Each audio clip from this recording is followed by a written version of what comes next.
Oh, that breaks my heart. No, see, I could never do that because I was on hog and This is it. Where did Lauren? We're here. Where? We're here.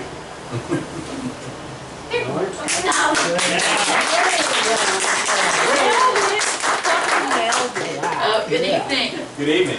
My name is Rebecca Flint. I'm the director of this evening with Poe, put on by the Llano Community Theater in partnership with the Friends of the Red Top Jail. Let me set the scene.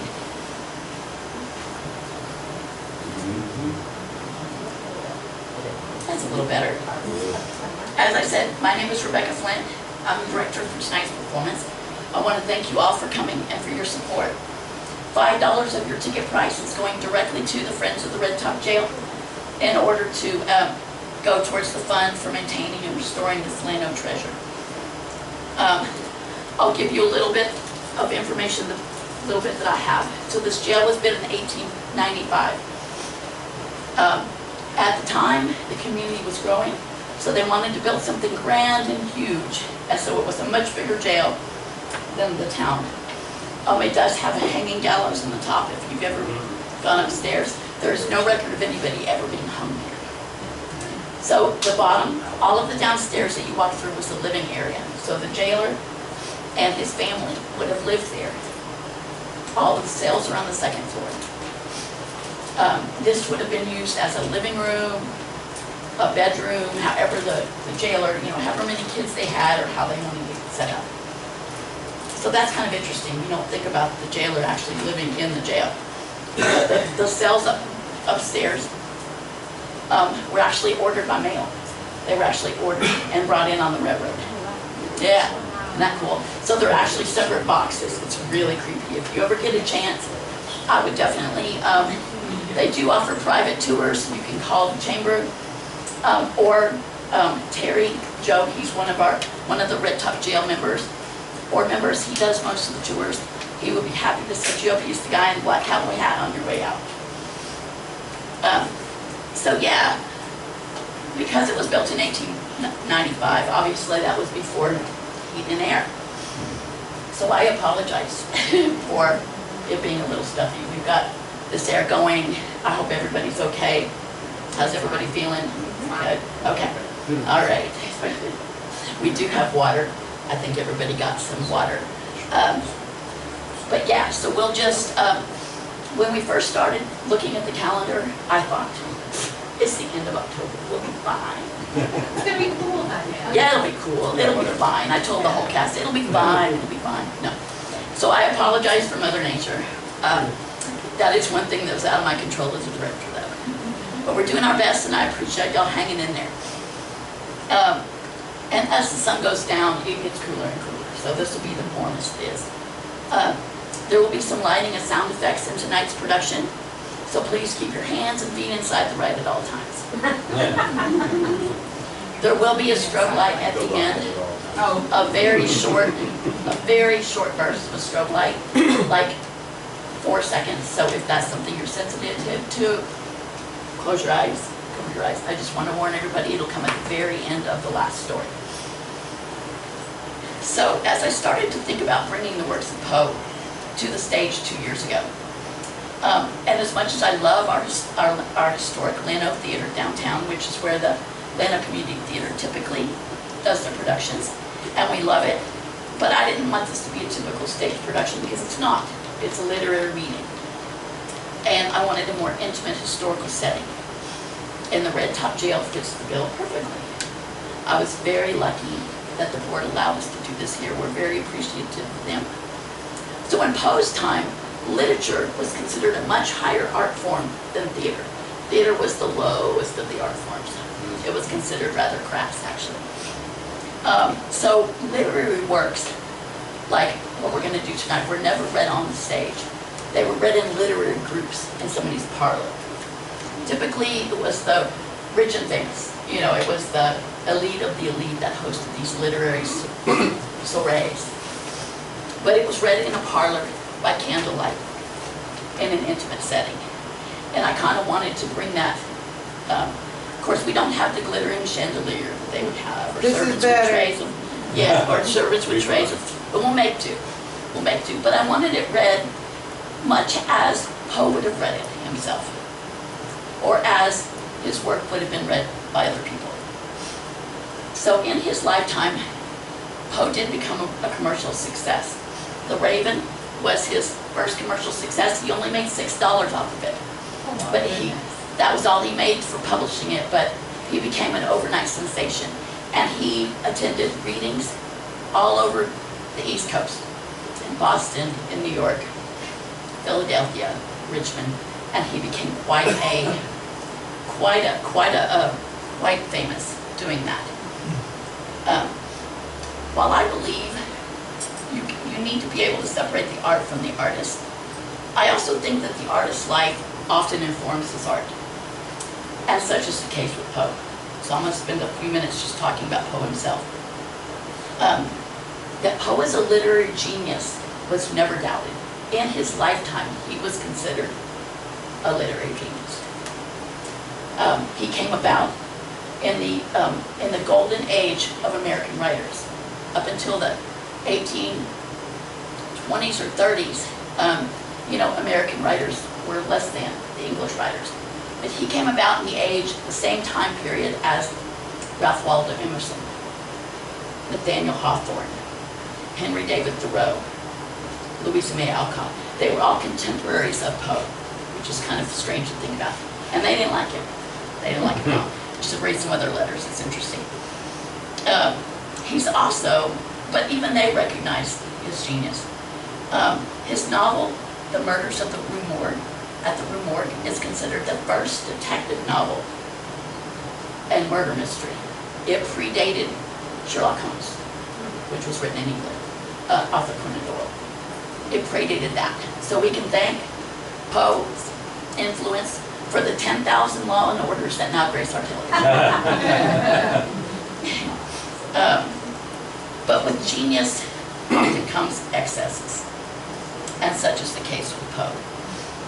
But in looking at his life and difficulties, we can get a better understanding of why he wrote what he did. To say Poe was a troubled man is an understatement.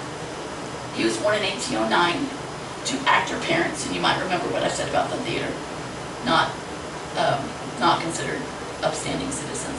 Both of his parents were actors. His father left his mother along with his older brother, and she was pregnant with a younger sister when their father left. He was 1. His mother died at the age when he was 3 years old of tuberculosis, which they referred to as consumption. So consumption in this time period was rampant, and it was an absolutely horrific disease. We know it as tuberculosis. They called it consumption. Sometimes they called it wasting disease. If you've ever seen the movie Tombstone, it's what Doc Holliday had. It was horrific. They would live for years, coughing up blood. Sometimes they couldn't get out of bed. Sometimes they were fine. But it was a very, very slow, methodical killer, and there was no cure. Sometimes they could go to a warmer climate, because it did seem to, the cold dampness of the East Coast did seem to exacerbate it, but it didn't help. It just put off the inevitable. So he goes to live, as soon as his mother dies, he goes to live, the kids are split up. His older brother is sent to live with his mother's sister in Baltimore, and his younger sister is sent to live with some friends in Richmond, Virginia. Poe is sent to live with a couple named Jack and Frances Allen of Richmond, Virginia. So the Allen in Edgar Allan Poe is not a middle name. It's actually the last name of his foster parents. So, interesting.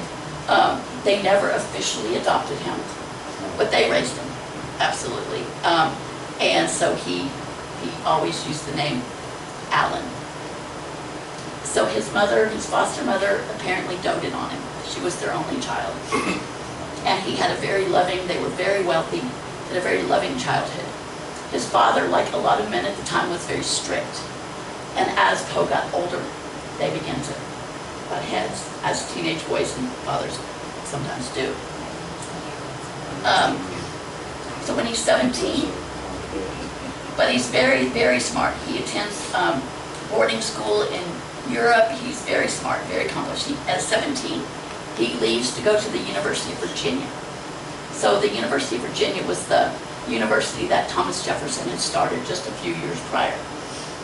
And at the time, Jefferson envisioned a place where the students, who were all male, could make their own curriculum. They could study and take courses as they wanted, basically. They were responsible for their own boarding, their own clothing. You know, it was very much, they were considered adults and able to take charge of their own education. That was not a good structure for Poe. He needed a little more structure than that. By the time he's 18, he has gambled. He has a pretty substantial gambling debt, and he's starting to have a drinking problem. His stepfather finds out about the gambling debts, pays them off, but basically just cuts him off. Says, no, I'm not going to keep paying your gambling debts, you're on your own. So here he's 18. So Poe joins the Army. When I started to do a little research, Poe joins the Army was not on my bingo card of Poe things that I thought he would have done. But he did. And apparently he did pretty well in the Army. He actually was promoted a couple times. He was there 2 years. He actually made it to the highest rank of an enlisted man at the time. But he had a drinking problem. And he quickly, after 2 years, he decided he didn't want to work out the rest of his deployment. So he managed to talk his commanding officer into an appointment at West Point. His commanding officer said, if you'll reconcile with your foster father, I'll give you that, because he was recognized as very accomplished, very, very intelligent. So his stepfather said, yeah, you know, we'll reconcile, I'll send you to West Point. Well, that didn't work out. After a year at West Point, Poe decided he wanted to write. He didn't want to be in the Army. So he managed to get himself court-martialed by simply not being where he was supposed to be. So he was court-martialed for derelict of duty. And he was booted out. So by this time, he really has nowhere to go. So he moves in with his aunt, his mother's younger sister, Maria Clem is her name, and his older brother Henry, and her daughter Virginia. We're going to get to Virginia in a second. He began to work as an editor and a literary critic for a local, they were in Baltimore, for a local paper. And he wrote poetry and tried to get his poems published. They were desperately poor, desperately poor. About this time, he gets word from Virginia that his foster mother's dying of consumption. The same thing that killed his biological mother. He gets back to Virginia, he gets back to Richmond the day after her funeral.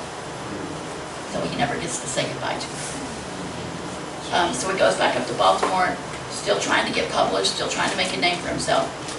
He ends up marrying his first cousin, Virginia, who was 13 at the time. The witnesses that signed their marriage license lied about her age. Even though the age of consent at the time was 12, it was very frowned upon. It was very frowned upon. It was not. But by all accounts, he adored her. By all accounts, he referred to his Virginia as an angel. Apparently, when they were together, they would play leapfrog across the front yard, and they'd act like children because one of them was a child. When she was 18, so they've been married 5 years, when she was 18, she was singing. Apparently she was a very accomplished pianist and singer, and he loved to hear her sing. When she was 18, a blood vessel burst in her throat while she was singing, and she was diagnosed with consumption. But she was young, and she was otherwise healthy. It took her 5 years to die. So all this time, Poe is writing and trying to get published, but he feels death over his shoulder, just watching, just ticking down the days, the months, the years, until death took her away. This was the time that he wrote The Raven. And The Raven is probably the best example of this fear that he had of death stalking him, you know, looking over his shoulder. And the raven represents death in that sense. It was published to very critical success in 1845, which was 2 years before Virginia died, and well into her illness. In the poem, the raven represents death, and he feels like death is stalking him in the form of a raven. He's foreshadowing his own life's death, and his, where he will be alone. She dies at the age of 23, and Poe declines into alcoholism and mental illness. He never recovers. He dies at the age of 40 in Baltimore, and nobody really knows what killed him. He was found unconscious in a ditch wearing another man's clothes. There's a lot of theories if you're interested. Google has a few interesting theories, including rabies, but I don't know why they thought it was rabies. But he is taken to the hospital where he lingers for several days before he dies. He never gains consciousness enough to tell what happened. But his work lives on. So tonight we're going to be presenting 6 of his most famous works, and maybe some not so famous. The first will be The Raven, which I've talked about pretty extensively because it was his most popular work. And once again, just keep in mind, the raven represents death. Next, we're going to do The Telltale Heart, which most of you probably remember from grammar school. Hopefully this is going to be, you're going to look at the story in a whole new way after this. It tells the story of a man's descent into madness and murder. Now, El Dorado is a poem, and El Dorado is very different from the rest of the works that we're going to present tonight. And I wanted to do it because it represents, people are under the impression that all he did was horror or the macabre. He didn't. He wrote some very light-hearted, some very funny poems. Unlike most writers, you know, he went with the mood and wrote what was in his mood, and he had some happy times. So El Dorado is going to be a little bit lighter. It is a palate cleanser for what's to come. The next story we'll be doing is The Cask of Amontillado. That is a story of revenge and murder. The next poem that we're going to present tonight is called Alone. And this is by far his most personal poem. He never published it himself. It was written in the guest book where he signed in for a party. It was discovered after his death and published posthumously. So, and once you hear it, you'll understand why he never really intended it to be read. But it explains a lot. And it's very touching, and I really wanted to include that tonight. And then we're going to finish up with my personal favorite Poe story, The Mask of the Red Death. So The Mask of the Red Death is a social commentary about a deadly plague that ravaged the land while the rich locked themselves up in a castle and partied, with tragic and horrifying consequences. And now, I will turn it over to my very, very capable cast. Thank y'all for coming once again. Let's get it, man. And